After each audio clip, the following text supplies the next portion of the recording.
Welcome, beginning frame. Whoever sets the rules wins. And often the rules are hidden. What's the key takeaway? We've looked at how to gather data from others without damaging the relationship. But here's what most people miss. The quality of every interaction, every meeting, negotiating, coaching session, or difficult conversation is determined before the content begins. It's determined by whoever sets the frame. The frame is the invisible rulebook.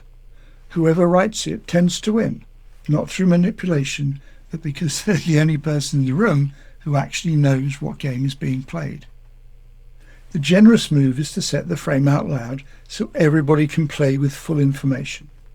Context: people lose without knowing why. We walk out of meetings frustrated, exit high-stakes conversations empty-handed, leave coaching sessions without movement. Our explanation is usually the same. I don't know what went wrong. What went wrong is simple. We entered somebody else's frame without realizing it. We played by rules we never consciously agreed to. Rules set by the other person's confidence, habit, or agenda. An example I really like: when Alan Mulally took over as CEO of Ford, tasked with reversing a $17 billion loss, one of his main points was to start with the frame for his performance review meetings.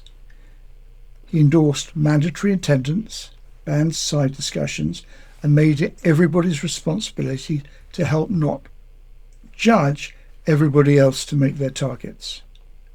$1 billion to profit turnaround followed with these people.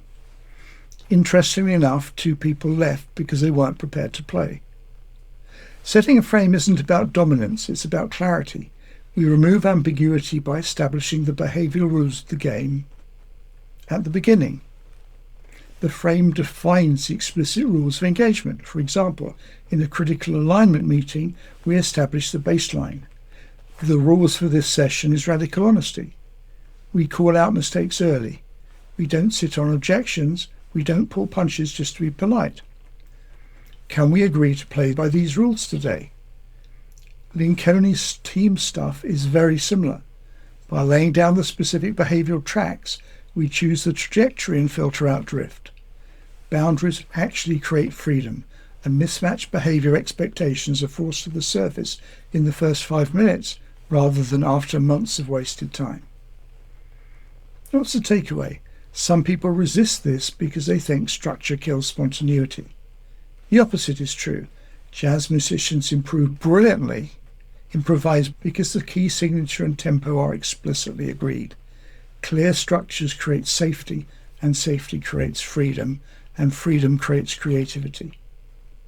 I'm Michael Beale, CEO coach and one-to-one NLP trainer. If you like what I'm doing, you can always book a complimentary 30-minute one-to-one video session with me. Or if you're ready to keep going, watch the next video.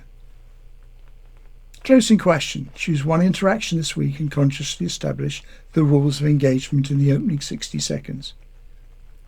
How did the behaviors in the room change? Post your answer in the YouTube comments. And as always, thank you for your attention.